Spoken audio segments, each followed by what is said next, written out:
je me remets sur la première page. On est bon.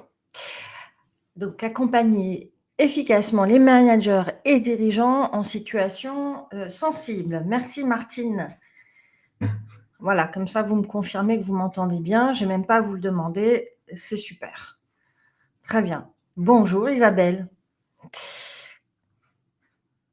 Bonjour Patrick. Bonjour à tous. Merci beaucoup pour votre intérêt pour ce sujet. Bonjour à tous.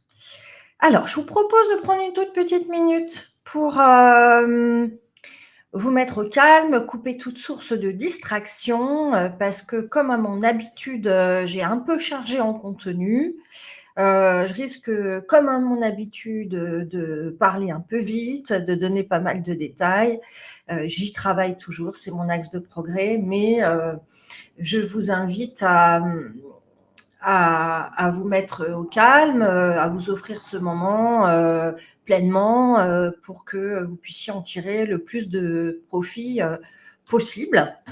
Je vous demande également, s'il vous plaît, de m'indiquer dans la cellule de chat quelle est votre profession aujourd'hui, hein, quelles sont les fonctions que vous occupez, qu'est-ce qui vous amène, quelles sont les problématiques que vous rencontrez actuellement en lien avec le thème de ce webinaire.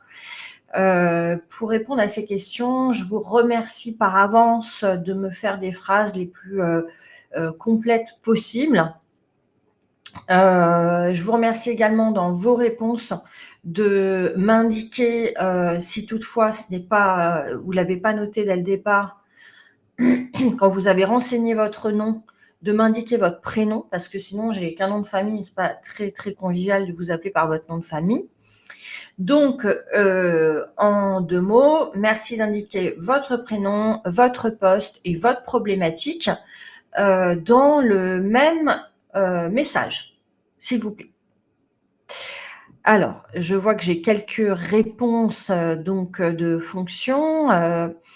Je n'ai pas, donc merci Patrick, Valérie, je n'ai pas Patrick, percevoir le salarié en tension, d'accord. Donc vous, c'est plutôt les signaux faibles qui vous intéressent. Gérer la singularité des salariés, vaste sujet, effectivement. Ok, donc je vois que vous êtes plusieurs à écrire, donc n'hésitez pas à me donner le plus de détails possible. Là, comme nous sommes dans un webinaire avec un temps très court et je suis à peu près sûre que je vais dépasser, je ne vais peut-être pas pouvoir lire tous vos cas. En revanche, comme à mon habitude, si je n'ai pas pu vous répondre lors de ce webinaire à votre cas, à ce que vous m'aurez indiqué là dans la cellule de chat, je m'engage à revenir vers vous par mail courant de semaine prochaine pour vous faire un feedback et vous donner des pistes de réflexion. Donc, ça vaut le coup de prendre le temps de me rédiger votre cas. Dans tous les cas, je m'engage à vous faire un feedback pour vous remercier de votre intérêt et de votre confiance aujourd'hui. Donc, pour ça, donnez-moi pas mal de détails. Gérer la qualité, la singularité des salariés, percevoir les difficultés et détresse. OK. Alors,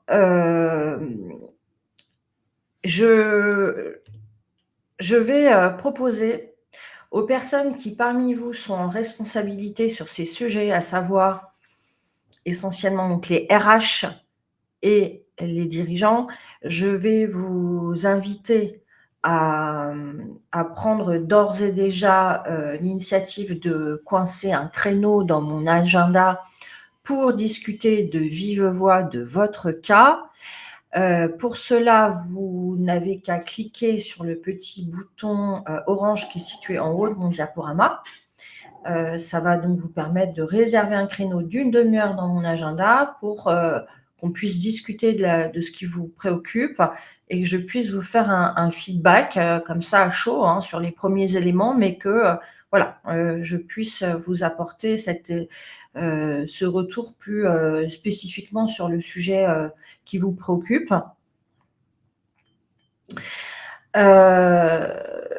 Donc je pense que vous comprendrez sans difficulté que je ne peux offrir ces rendez-vous qu'aux personnes qui sont actuellement en responsabilité sur ces sujets, à savoir les RH et les dirigeants. Mais même si vous ne réservez pas un créneau aujourd'hui, parce que c'est vrai qu'en priorité, je les offre aux RH, aux dirigeants, une fois de plus, si vous me décrivez bien votre cas dans la cellule de chat, je prendrai le temps de vous faire un feedback, par mail en tout cas. Voilà. Je vous prie de m'excuser également pour un petit point, c'est que vous entendez probablement des bruits derrière moi.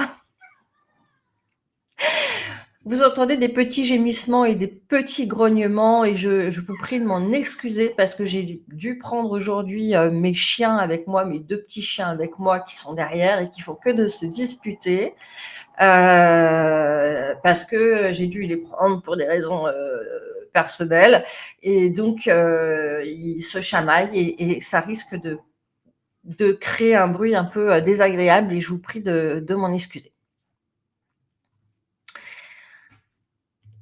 Alors, je vais démarrer ce webinaire en me présentant rapidement.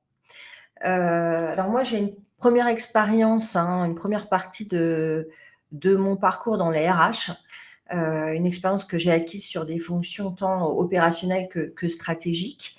Et puis, suite à un peu plus de 7 années sur ces fonctions, j'ai fondé mon cabinet, donc qui s'appelle Élysée Coaching Stéphanie Roels, en 2007. Donc ça fait 17 ans maintenant. De formation initiale, je suis psychologue, mais pour gérer la transition, je me suis évidemment formée intensivement à de nombreuses approches de développement personnel. J'ai suivi un parcours de maître praticien en PNL, de coach expert ProcessCom. Je me suis formée à l'approche systémique, à l'analyse transactionnelle, aux troubles de la personnalité, etc., etc. Et au cours de ces 17 années où j'accompagne au quotidien, parce que le coaching individuel représente que 90% de mon activité, eh bien, j'ai accompagné des managers, des dirigeants et leurs équipes confrontés à des défis humains très importants, des collectifs désengagés, des environnements sous pression, des conflits, des relations toxiques, des risques psychosociaux, etc. Et résolu à leur apporter des solutions à très forte valeur ajoutée, j'ai créé des méthodes progressivement au fur et à mesure du temps, que j'ai eu le temps de rôder du coup, pour développer son leadership personnel. J'ai appelé la méthode éveil, qui est l'acronyme de entreprenant, visionnaire, enthousiaste, intègre et libre. J'ai créé une méthode pour se protéger psychologiquement et communiquer efficacement avec les personnalités difficiles et toxiques que j'ai appelée self-défense. Et également une méthode pour rebâtir sa confiance en soi, que j'ai appelée Envol, qui est l'acronyme de être naturel, vrai, ouvert et libre.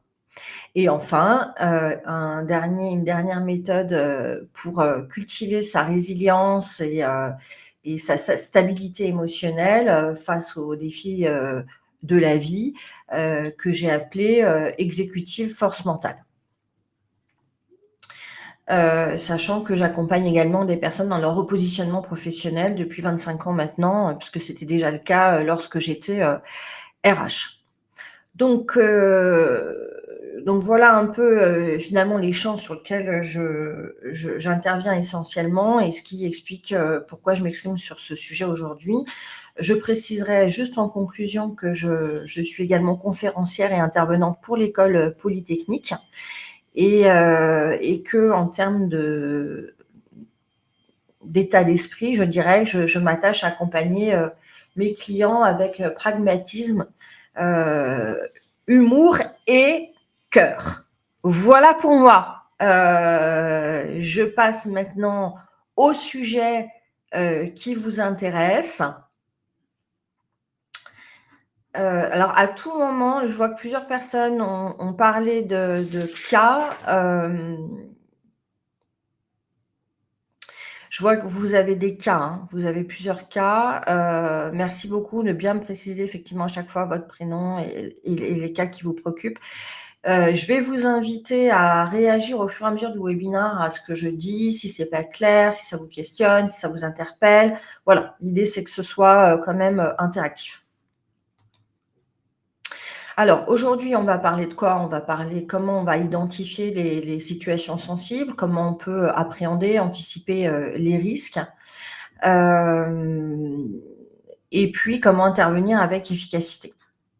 Alors je vois que j'ai quelques questions. Est-ce qu'il y en a certaines que je peux déjà adresser d'ores et déjà, aider nos encadrants à gérer les différences qui existent au sein de leurs équipes? Ouais, là, il faudrait que je sache de quelles différences on parle. Donc là, j'ai pas assez d'infos pour vous faire un feedback, Dominique. N'hésitez surtout pas à me refaire un message avec plus de détails. Fédérer les équipes tout en influençant le CEO qui se situe dans une démarche très descendante et non bienveillante vis-à-vis de ses collaborateurs.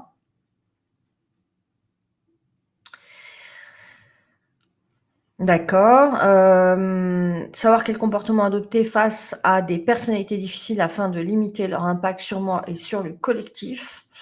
Pour un zoom très spécifique sur les personnalités difficiles, Patricia, je vais vous recommander d'aller jeter un œil sur ma chaîne YouTube.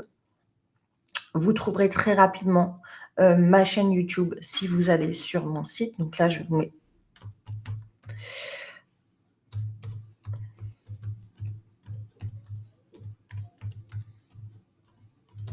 Voilà. Donc là, ce que je mets, c'est que dans la cellule de chat, je vous mets l'adresse de mon site. Si vous y allez, que vous allez tout en bas de page, vous aurez une icône YouTube. Vous cliquez, vous tombez sur ma chaîne YouTube. Vous avez des replays d'anciens webinars. Et mon précédent webinar portait très précisément sur le sujet qui vous intéresse, c'est-à-dire les personnalités difficiles et comment les gérer, comment communiquer avec ces personnalités, comment adapter voilà, sa communication pour limiter effectivement leur pouvoir de nuisance. Donc là, je vous invite à aller écouter ce webinaire-là. Voilà. Alors, identifier rapidement les situations sensibles, anticiper les risques. Je vais commencer par quelques chiffres pour reposer le contexte.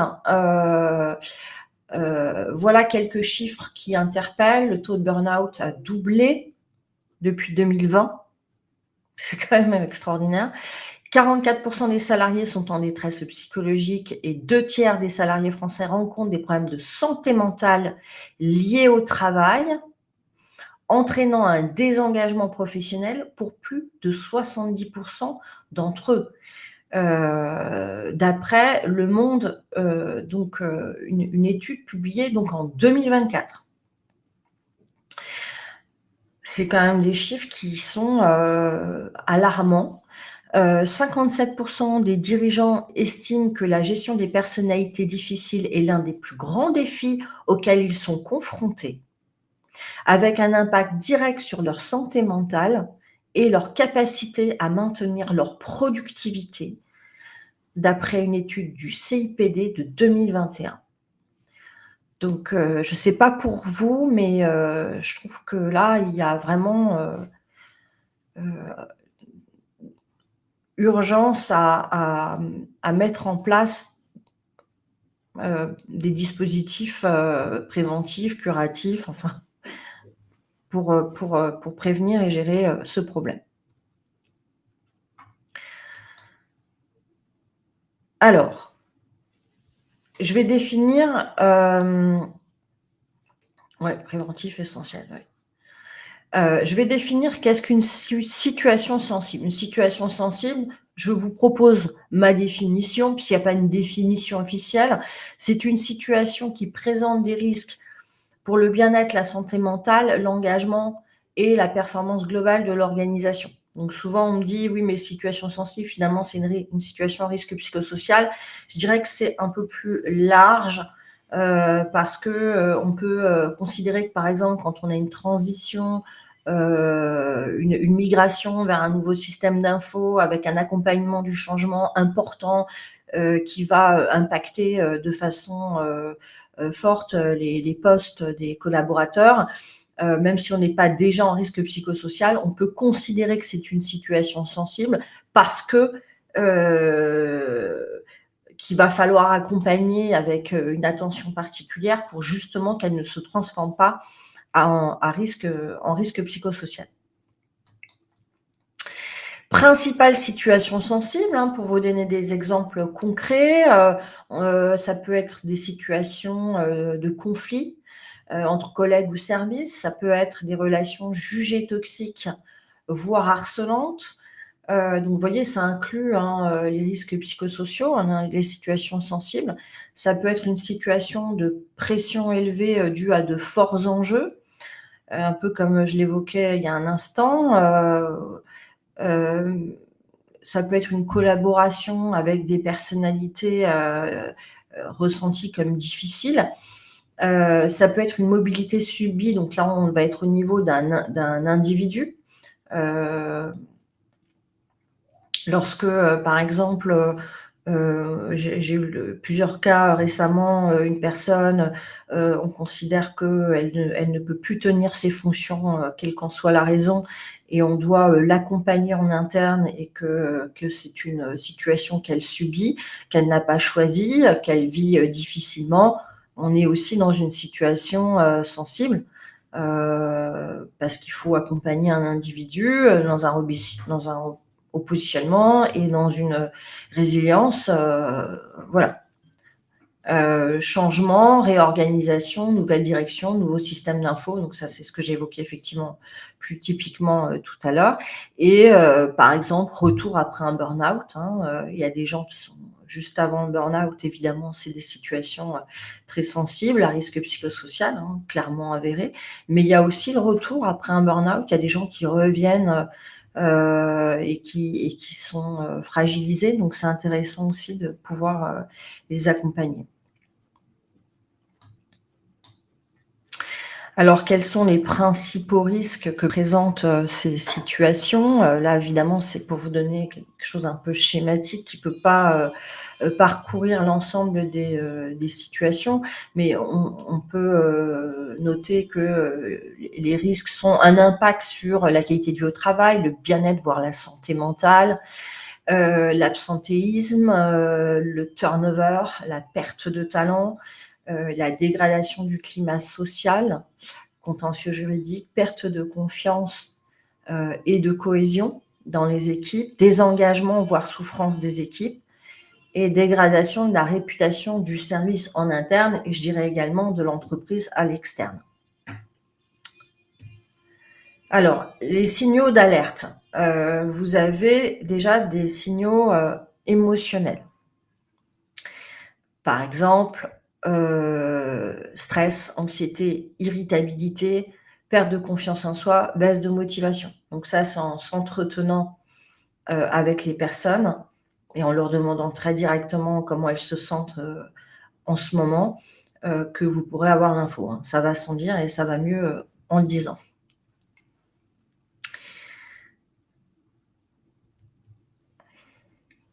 Je lis rapidement, Zara, je viens de lire votre commentaire, votre partage, pardon. Performance en déclin. Donc là, on peut constater que dans une équipe ou au niveau d'un individu, les délais ne sont plus respectés, la qualité de travail a baissé, la productivité a baissé. On peut aussi observer des conflits, donc des problèmes relationnels comme des conflits, comme une communication rompue, quelqu'un qui ne communique plus, quelqu'un qui coupe sa caméra lors de visio, quelqu'un qui a beaucoup d'inertie pour répondre à vos messages, et un climat de défiance. Donc effectivement, des gens qui vont beaucoup remettre en question ce qui est proposé, les décisions. Voilà, ça c'est vraiment des symptômes qui doivent vous alerter. Alors comment on intervient? Alors il y a plusieurs, dispositifs, mais ma conviction est que les 3 plus efficaces vont être, le coaching individuel, des ateliers collectifs et du coaching collectif. Alors sur quel sujet? Et c'est là que je pense que mon webinar est le plus intéressant.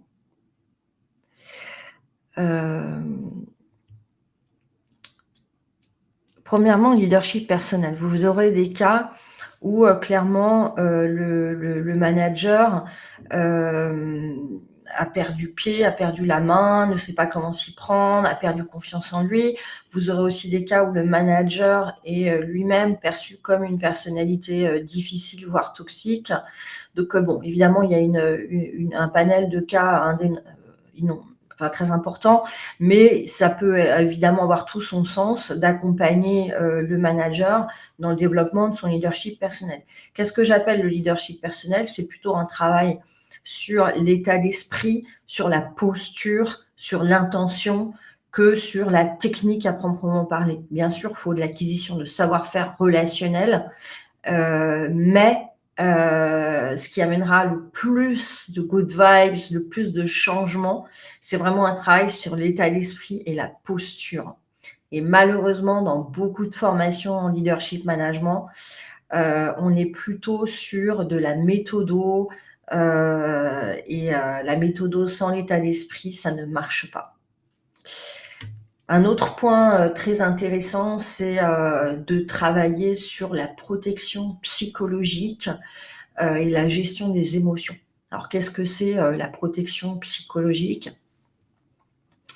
On peut apprendre à avoir le mindset, l'état d'esprit des personnes les moins déstabilisables, les moins manipulables, les moins influençables.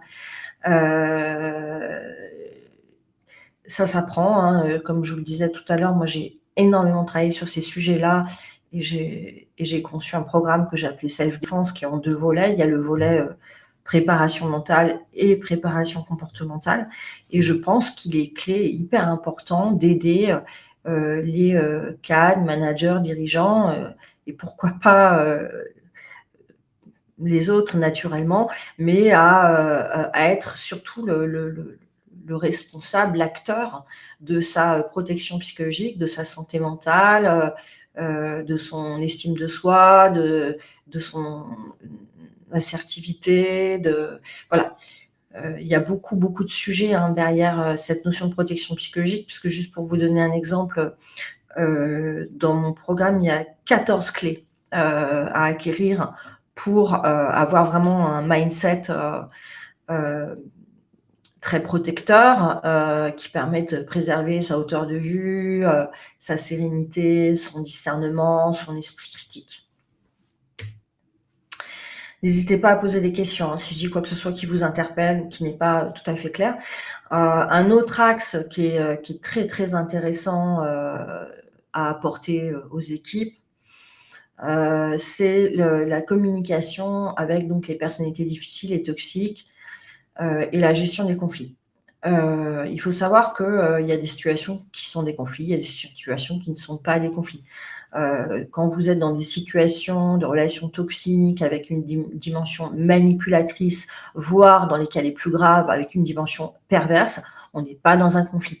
Donc ça ne s'adresse pas de la même façon, ça ne se gère pas de la même façon, ça ne se gère pas avec un médiateur, ça ne se gère pas avec de la communication non violente, ça se gère d'une autre façon. Donc c'est très important de pouvoir savoir aussi diagnostiquer dans quel cas on est. Est-ce qu'on est face à des personnalités difficiles, voire pathologiques, ce qu'on appelle des personnalités pathologiques, ce qui n'est pas rare. Si vous écoutez mon dernier webinar en replay, j'en parle et vous verrez que il y a dans la population générale plus de 15% des gens qui ont un trouble de la personnalité, donc une personnalité pathologique, et que ces pourcentages se retrouvent dans l'organisation, évidemment, et à tous les niveaux de la hiérarchie, voire au plus haut niveau de la hiérarchie.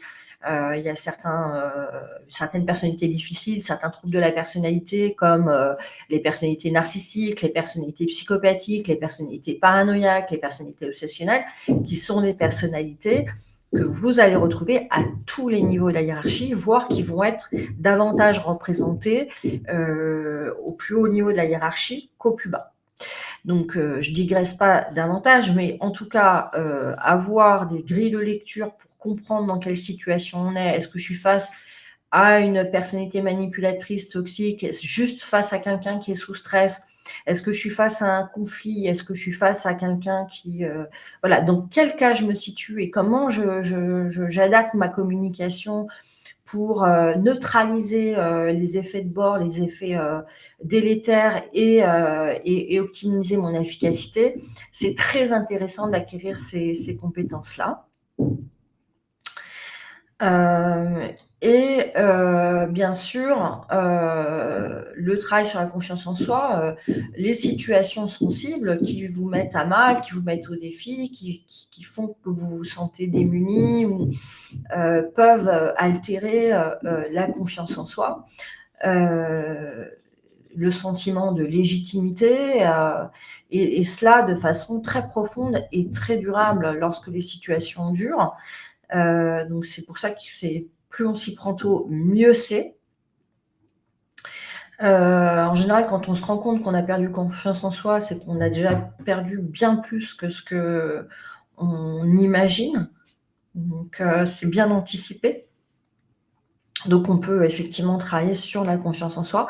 On peut travailler sur la résilience individuelle, mais également sur la résilience collective. Tout ce qu'on voit là, tous les objectifs, peuvent s'adresser individuellement ou collectivement. Même la confiance en soi peut s'adresser collectivement.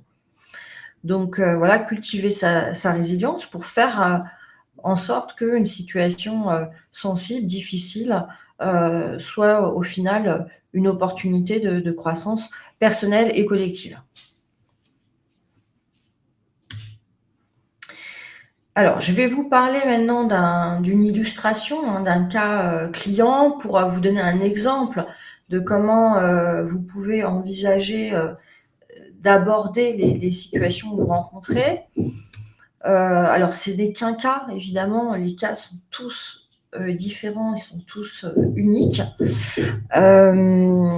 Donc, je vais vous parler d'un cas que j'ai réellement rencontré.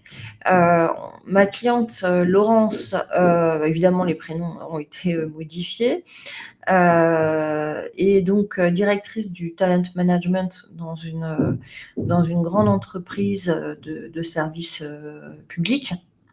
Nathalie, sa N-1 et qui est la N+1 d'Eric, est directrice de projet. Et Nathalie a signalé des comportements problématiques de la part d'un de ses managers, donc qui est Eric.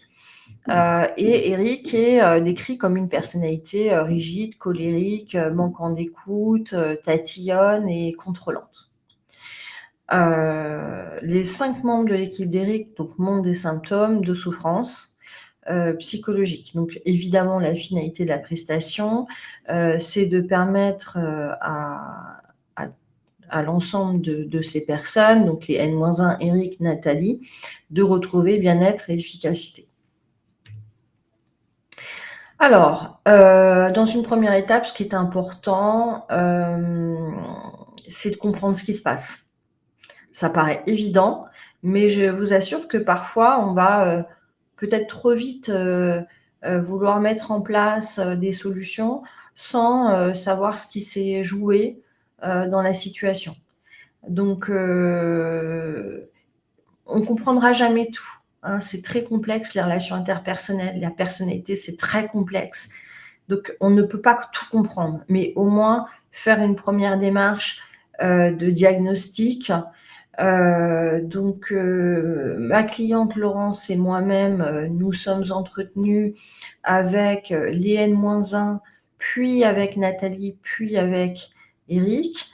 Et puis, nous avons modestement proposer le diagnostic suivant.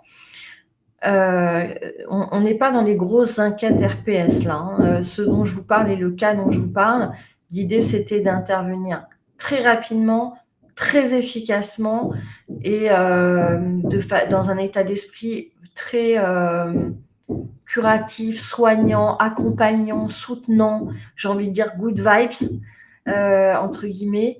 L'idée, c'était pas d'arriver pour établir un jugement, pour définir des sanctions. C'était pas l'angle hein, qui était le nôtre. Donc, effectivement, il s'est avéré que Eric adoptait des comportements qui étaient tout à fait inappropriés. Quoique une personnalité pas malveillante, hein, il s'agissait en fait d'une personnalité dite perfectionniste, obsessionnelle, qui surdétaille, surcontrôle et qui sous stress va encore augmenter cette tendance-là et ce qui peut être vécu comme très toxique pour les équipes, mais on n'est clairement pas sur la personnalité la plus toxique parce que pas malveillante. Nathalie, effectivement, a bien reconnu qu'elle s'était trouvée un peu démunie à intervenir efficacement face à cette situation et qu'elle avait peut-être un peu tardé à intervenir et à s'affirmer et réaffirmer le code de conduite qui est attendu. Donc, on s'est dit effectivement, il y a un travail sur l'affirmation de soi qui peut avoir du sens pour Nathalie. Et les N+1 étaient démobilisés, stressés, en perte de confiance en soi. Voilà, ça on le savait parce que c'était les symptômes qui nous avaient amenés à lancer cette investigation. Une fois de plus, une investigation light, rapide. Il y a eu un seul entretien par personne. L'idée, c'est vraiment de pouvoir proposer rapidement quelque chose qui fera peut-être pas le tour de toute la problématique, mais qui va avoir un très bon retour sur investissement. On est un peu sur des 20-80 quoi. Hein. Je pense que c'est assez judicieux et assez pertinent dans pas mal de cas. J'ai vu d'autres cas hein, où j'ai été, où on est venu me chercher, où il y avait une enquête RPS avant, et autant je suis certaine que beaucoup d'enquêtes RPS sont extrêmement bien menées et sont extrêmement bénéfiques et nécessaires. Autant je pense qu'il y a des cas où c'était peut-être un peu trop l'artillerie lourde et ça a peut-être aggravé l'état mental de certaines personnes. Ça y est, j'ai le chien qui aboie. En tout cas, du manager. Enfin, j'ai eu des cas comme ça d'un manager qui avait été particulièrement en perte de confiance en soi parce que ayant fait l'objet d'une enquête RPS très poussée, alors que cette personne n'était pas du tout malveillante. Donc voilà, faut quand même faire effectivement un petit peu attention que les solutions qu'on met en œuvre ne soient pas contre-productives.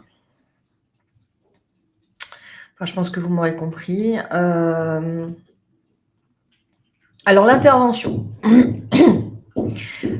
Pour Eric, l'idée a été de lui proposer de travailler sur les objectifs suivants, apprendre à lâcher prise, à gérer ses émotions, développer son écoute active et l'accompagner dans sa mobilité interne.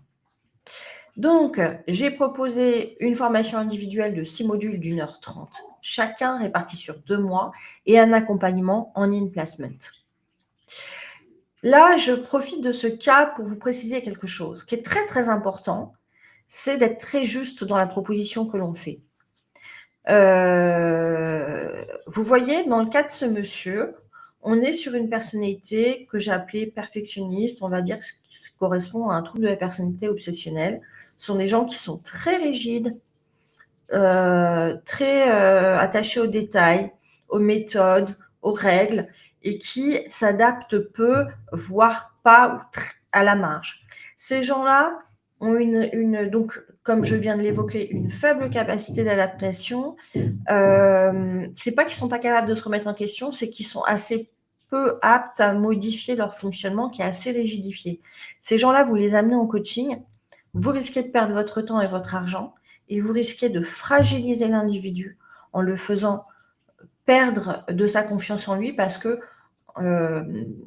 qu'il n'arrivera pas à en tirer profit. Même s'il le souhaite, il aura beaucoup de mal et il risque de se sentir en échec et ça risque d'abîmer encore plus ce qu'il y a de bon chez cette personne-là. Donc, il faut vraiment faire très attention. Moi, j'ai préféré lui proposer une formation individuelle pour lui livrer du contenu, lui livrer du savoir-faire technique, de façon à ce qu'il puisse améliorer ses capacités de communicant avec les autres dans l'entreprise. Mais je pense faut pas attendre des gens plus que ce qu'ils peuvent aussi. Donc ça, c'est important parce que quand on en attend trop, voilà, on fragilise leur confiance en eux et là, c'est pas bon. N'hésitez pas à m'interpeller si ce que je vous dis ne vous paraît pas clair ou vous interpelle, etc. L'idée, c'est que ce soit aussi interactif. Donc lui, il a quand même bien progressé. Il a adhéré au projet d'une mobilité vers une nouvelle fonction sans management d'équipe. Donc ça s'est résolu de cette façon-là pour lui. En tout cas, ça a été l'étape pour Eric. Pour Nathalie, eh bien, elle, donc nous avons, j'ai réalisé un coaching individuel de 10 fois 1h30 parce que clairement, c'était tout à fait indiqué. Une personne motivée, une certaine apte à se remettre en question, une personne qui voulait pas que cette situation se reproduise et se retrouve dans les mêmes difficultés. Donc très motivée à s'engager dans cette démarche. Plus la personne est motivée, plus elle doit en tirer profit naturellement. Donc, à terme, au bout de 5 mois, elle s'est sentie nettement plus à l'aise pour oser dire les choses, oser poser ses limites. Elle a gagné en assurance. Elle a aussi pu mesurer la part de responsabilité qui avait été la sienne dans la situation et a appris à gérer ce type de problématique avec davantage d'efficacité à l'avenir. Pour les équipes, l'objectif était de les aider à se protéger psychologiquement dans les relations de travail, parce que on avait, si vous voulez, dans cette équipe, des gens avec des profils très empathiques pour certains, très engagés pour d'autres, qui prenaient beaucoup leur travail à cœur, qui se mettaient déjà de base pas mal de pression pour être à la hauteur de leur mission. Donc des gens qui émotionnellement sont très, on va dire peut-être plus vulnérables que d'autres profils. Et donc, c'est formidable d'avoir des personnalités comme ça qui ont cette capacité de compassion, qui ont cette capacité d'engagement et d'investissement, etc. Après, chaque personnalité a le revers de la médaille et là, l'idée, c'était de leur offrir des tips pour avoir un mindset, je dirais, plus fort et arriver à prendre de la hauteur, à se détacher émotionnellement, à garder du recul, à préserver un esprit critique, un certain discernement. Et le deuxième objectif était donc de les aider à prendre en main leur résilience, à être acteurs de leur résilience. Donc là, on a travaillé sur l'acquisition de notions et d'exercices sous forme d'ateliers pour être l'acteur de sa propre résilience, pas que sur du one shot. L'idée, c'est de s'équiper sur du long terme pour toute sa carrière, de façon à pas se retrouver dans des situations de vulnérabilité similaires qui amèneraient à ces risques psychosociaux. Donc, les résultats, les membres de l'équipe ont développé une résilience accélérée, ont appris à protéger leur santé mentale dans les relations toxiques. Ces ateliers ont également permis de rebâtir un esprit d'équipe, de renforcer la solidarité et de redonner du sens à leur engagement. L'intérêt des collectifs comme ça, c'est que on peut donner des tips qui vont être utiles à chaque personne individuellement, mais on peut aussi travailler sur la résilience collective, sur la cohésion d'équipe, sur l'engagement, sur la solidarité. donc qui permettent d'en ressortir plus fort. Voilà. Alors, je fais un petit rappel parce que je vois que des personnes sont arrivées en cours de route. Je fais un rappel. Donc, je m'adresse là à ceux qui parmi vous sont RH ou dirigeants. Et si vous souhaitez avoir mon feedback, avoir mon regard sur une situation que vous rencontrez actuellement, une situation un peu difficile, un peu sensible, je vous invite à réserver un rendez-vous dans mon agenda en cliquant sur le petit bouton orange qui est situé en haut du diaporama. Alors, j'ai une question de... Je ne sais pas quel est votre prénom.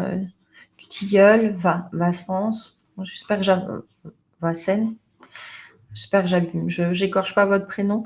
Vous avez réalisé un coaching d'équipe ou c'était un travail individuel pour chaque membre d'équipe? Non, là, c'était des ateliers pour l'équipe.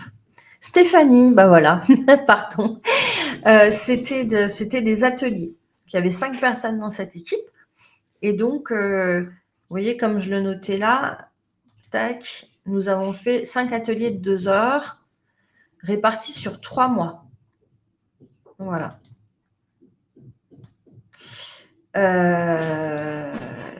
Tac. Là, vous voyez, derrière moi, c'est mon cabinet. Et là, vous voyez, c'est une photo de mon cabinet où je reçois mes clients sur Vincennes. Et parfois, quand j'ai des toutes petites équipes de 4 personnes, je les reçois aussi là, même si c'est... Voilà, on est un peu... c'est un peu intime, mais on peut aussi faire des réunions pour des petites équipes à mon cabinet. Bref, voilà pour la digression. Quelles sont vos questions? Je vois qu'il y en a eu plusieurs, hein, donc ça serait bien que je revienne un petit peu en arrière. Alors, tac, tac, tac. Quand je vois qu'il y a un peu de texte, je vais regarder. Gérer la singularité des salariés, percevoir les difficultés et détresse des N+1 et des salariés au sens large. Donc, il y a de toute façon je vous ai parlé des signaux faibles tout à l'heure qui peuvent devenir des signaux forts. Et très simplement, vaut mieux systématiser les entretiens individuels de suivi avec ses collaborateurs.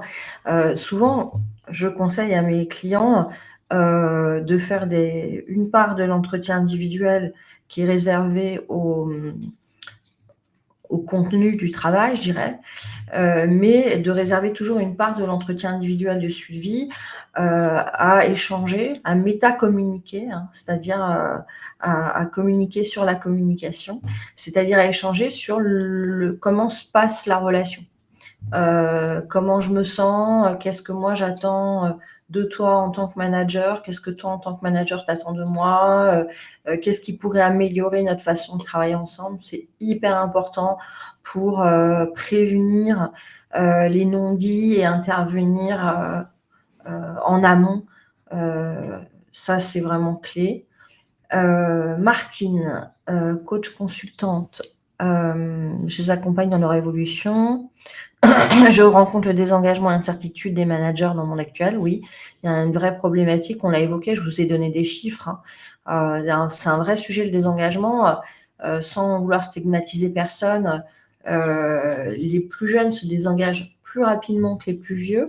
On peut tous se désengager, mais les plus vieux vont rester, les plus seniors, pardon, engagés peut-être plus longtemps. Les plus jeunes vont très très vite se désengager, on va très vite les perdre si on n'arrive pas à leur offrir un lieu de vie stimulant et inspirant. Isabelle, comprendre les signaux de tension, donc on l'a évoqué tout à l'heure. Je vous inviterai à, si vous le souhaitez, vous me faites penser. Sur ce thème, hein, sur le thème que je suis en train d'aborder aujourd'hui, j'ai rédigé un livre blanc donc, qui reprend tout ce que j'ai dit aujourd'hui, même avec davantage de détails. Et donc, si vous souhaitez que je vous l'envoie, c'est bien sûr bien volontiers. Pour ça, il suffit de me mettre votre adresse mail dans la cellule de chat. Et à ce moment-là, je vous l'enverrai par mail, probablement courant de semaine prochaine, parce qu'aujourd'hui, la journée est un peu chargée et demain, après-demain aussi. Et vous verrez, il y a tous ces... Vous aurez des réponses à ces questions-là, plus détaillées encore que ce que j'ai évoqué aujourd'hui. Nathalie, manager une personne qui est en début de burn-out. Bon, alors déjà, si elle est en début de burn-out, je ne sais pas ce qui vous fait dire ça, mais il faut l'envoyer voir la médecine du travail. Là, je ne suis pas juriste, mais c'est vraiment des affaires, voir avec votre responsable d'affaires sociales, voir si vous avez un médecin du travail. Je sais que c'est un sujet compliqué parce que c'est compliqué, mais si on est sur vraiment un problème de santé mentale avéré, ça doit être quand même le premier réflexe. Après, vous, à votre niveau, l'urgence, si vous voulez, si vous voyez quelqu'un est en surchauffe et en risque de burn-out, c'est de voir avec cette personne-là ce dont elle a besoin urgemment. Est-ce que c'est alléger sa charge de travail? Est-ce que c'est... voyez avec elle ce qui va lui permettre de retrouver un peu de sérénité. Parfois, c'est simplement de l'écouter et sur ses problématiques relationnelles et lui donner un ou deux bons conseils. Parfois, c'est alléger sa charge de travail. Parfois, c'est vous pouvez aussi la faire coacher. Mais là, du coup, vraiment par un spécialiste. Moi, j'ai eu plein de gens pré-burnout. Mais je pense que les managers et les RH ne mesuraient pas à quel point la personne était pré-burnout. Elle était mais à 15 jours du craquage total, quoi. Et donc là, moi, mon travail en tant que coach, c'est d'accueillir une parole, d'accueillir des émotions, c'est d'amener la personne à faire un travail de lâcher prise, de détachement, de revoir ses priorités, vraiment de prise de hauteur,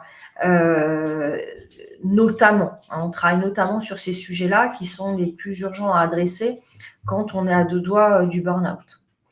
Des exercices aussi de gestion des émotions, de respiration, voire de méditation, enfin tout ce qui va permettre à la personne de s'extraire un peu. Mais c'est vrai que c'est important qu'elle puisse avoir également le soutien de sa hiérarchie dans la gestion de sa charge de travail. Comment peut-on imposer des choses à mon équipe alors que certains sont des amis? Est-ce que c'est le problème de l'équipe, la Amine, ou est-ce que c'est votre problème à vous? Parce que là, vous expliquez que parce que certains membres de l'équipe sont vos amis... Ah, je vous avais dit qu'on serait dérangé par les chiens, désolé. Eh bien, ça vous pose un sujet, et là, il y a peut-être un travail pour vous à faire sur la posture en tant que manager, sur la pédagogie aussi. Quel est votre rôle en tant que manager? D'être toujours très bienveillant et amical, il n'y a pas de raison tel que vous l'avez été. Mais extrêmement clair sur le rôle qui est le vôtre et comment vous allez le jouer. Plus vous serez sûr de vous, en fait, plus les gens vont accepter votre autorité. Si vous vous emmenez pas large et que vous êtes en doute sur votre légitimité à dire ou faire les choses, les gens le sentiront et revendiqueront. Donc, il y a peut-être un travail d'alignement intérieur. Peut-être, c'est une hypothèse, Amine. Ce n'est qu'une hypothèse. Michael, que je connais, juste pour avoir des clés et outils. C'est bien volontiers, Michael, mais tu sais, tu peux m'appeler, hein, tu peux prendre rendez-vous, comme tu as déjà su le faire. Michael Ndoumbia. Amandine, je suis DRH dans une entreprise de services numériques. Savoir comment me positionner en tant que RH pour bien accompagner les équipes, c'est un vrai sujet. Le positionnement du RH. J'avais mis une partie là-dessus dans ce webinaire que finalement j'ai enlevé. Je me dis j'aurais peut-être dû le laisser. Le RH, c'est très important qu'il fasse la distinction entre ce qui relève de la responsabilité managériale, de ce qui relève de sa responsabilité à lui. Faire passer les messages, faire du feedback sur le comportement, fixer des axes de projet, de progrès, pardon. Superviser les progrès, suivre l'évolution de la personne, ça c'est du management. Donc là, votre rôle, c'est plus d'accompagner les managers s'ils sont en difficulté pour assurer ce rôle-là. En revanche, quand il y a de façon avérée, où vous supputez qu'il y a une situation sensible, voire un risque psychosocial, voire qui doit être signalé auprès des affaires sociales, etc. Là, oui, il faut que vous puissiez mettre en place des dispositifs de diagnostic, d'audit de la situation pour voir si vous avez une intervention à mener et auprès de qui. Mais je pense que là, il faut vous faire aider par des spécialistes de ces différents sujets. Parce que c'est très complexe, on ne va pas se mentir, il n'y a pas qu'une seule façon de réagir. Et je pense que ça doit être intéressant de discuter avec un responsable d'affaires sociales. Pourquoi pas si vous avez un coach fidèle avec lequel vous travaillez régulièrement et qui saura vous donner un premier feedback. Moi, je sais que je suis beaucoup utilisée comme ça par mes clients. Hein.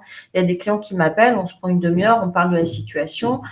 Il y a bien des cas où moi, j'aurais rien à y faire, mais je partagerai si oui ou non mon intervention aurait du sens, et si oui, dans quelle mesure, et sinon pourquoi, et sinon qu'est-ce que je peux recommander à mon client de faire. L'idée, c'est aussi d'avoir un partenariat étroit avec des prestataires de confiance qui va vous permettre de prendre les décisions les plus pertinentes. Voilà. Mickaël, savoir révéler le meilleur de chacun au-delà de nos différences, et cela au service du projet commun. Mais ça, si vous voulez, là on parle de leadership et de leadership personnel, on travaille sur votre leadership personnel, parce que c'est encore la meilleure chose à faire pour pouvoir tirer le plus de profit des ressources humaines. Comment aider nos encadrants à gérer les différences qui existent au sein de leurs équipes? Quelles différences? Est-ce qu'on parle de personnalité? Parce que si c'est le cas, c'est mieux de faire du cas par cas. C'est-à-dire que, par exemple, moi, quand je coach quelqu'un qui a des personnalités, des profils complètement différents dans son équipe, déjà, par exemple, je peux proposer à mon client de réaliser un inventaire de personnalité. Moi, j'utilise le ProcessCom qui permet de mieux comprendre son fonctionnement, mieux comprendre le fonctionnement des autres, et donc plus individualiser la relation managériale et la communication, les méthodes de management.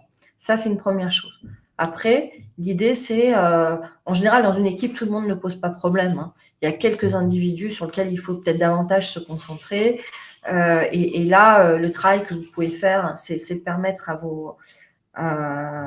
vos managers d'échanger avec aussi un spécialiste des personnalités, un coach expert dans les personnalités. Parce que ce qui est intéressant, c'est de dire, voilà, si on part sur l'hypothèse que vous avez affaire plutôt à un profil narcissique, ou plutôt un profil empathique, ou plutôt un profil comme ceci ou comme cela, voilà comment moi je vous recommande de communiquer.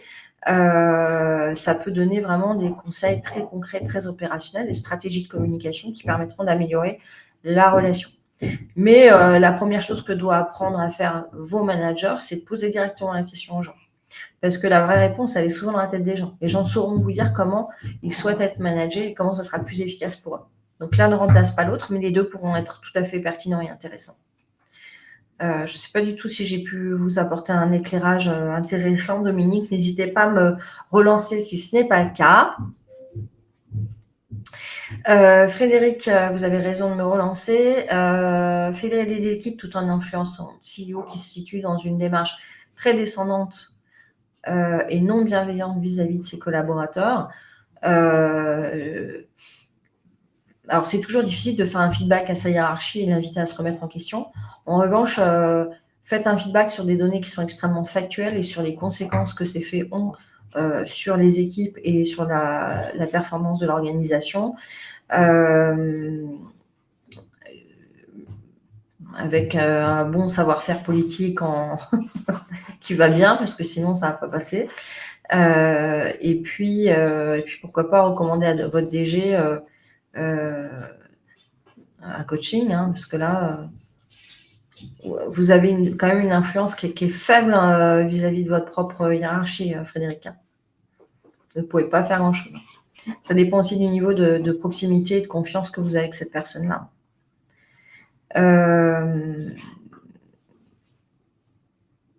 Donc Annie, Claire qui a un public qui est difficile, ça recouvre de très nombreuses réalités. Hein. Donc difficile pour moi de vous faire un feedback là tout de suite.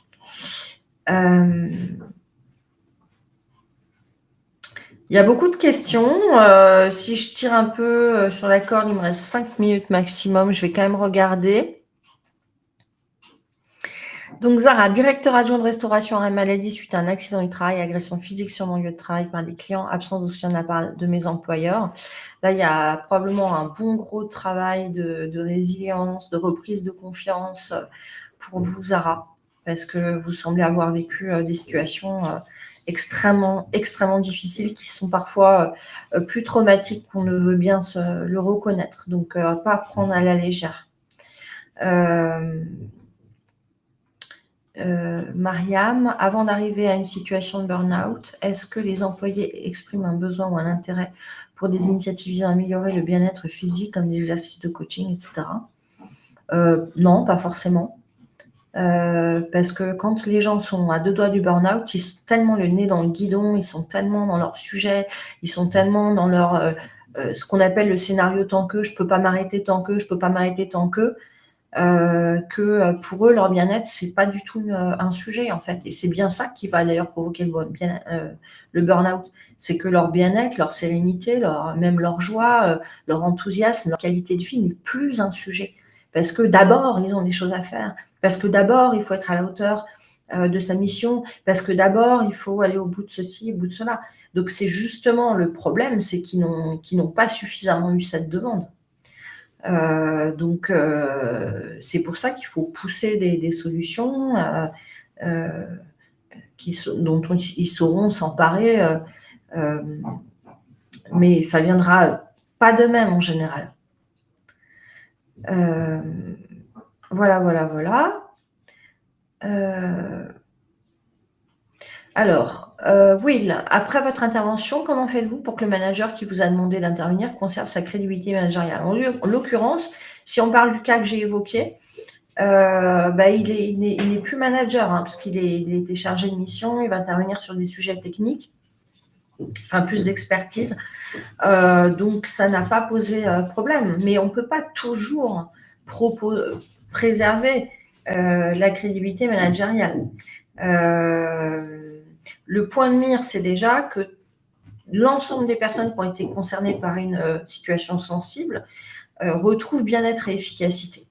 Après, les modalités vont être étudiées au cas par cas. Mais j'ai des cas où on a pu restaurer complètement la crédibilité, voire renforcer pleinement la crédibilité du manager qui a fait évoluer sa posture, ses méthodes, et puis il y a eu 2-3 mouvements dans l'équipe qui font qu'à un moment donné, on repart quand même sur une nouvelle histoire. Et il y a des cas où c'est pas possible, il faudra rebondir ailleurs parce qu'il y a trop d'historique, parce que les équipes n'ont pas bougé, parce que voilà. Mais chaque cas est différent. Voilà, donc je vois que plusieurs d'entre vous m'ont donné vos emails pour recevoir des livres blancs. Merci beaucoup de votre intérêt. Je vois que j'ai beaucoup d'emails. On arrive malheureusement au terme de ce webinaire. Alors, c'est la première fois que je propose ce webinaire. C'est la première fois que je propose sur ce thème, adressé de cette façon-là. Donc, n'hésitez pas à me faire un feedback. J'en serais ravie et j'y serai très attentive. Si vous voulez me faire un mail, par exemple, je vous donne mon mail. Ah ben non, je vous le donne.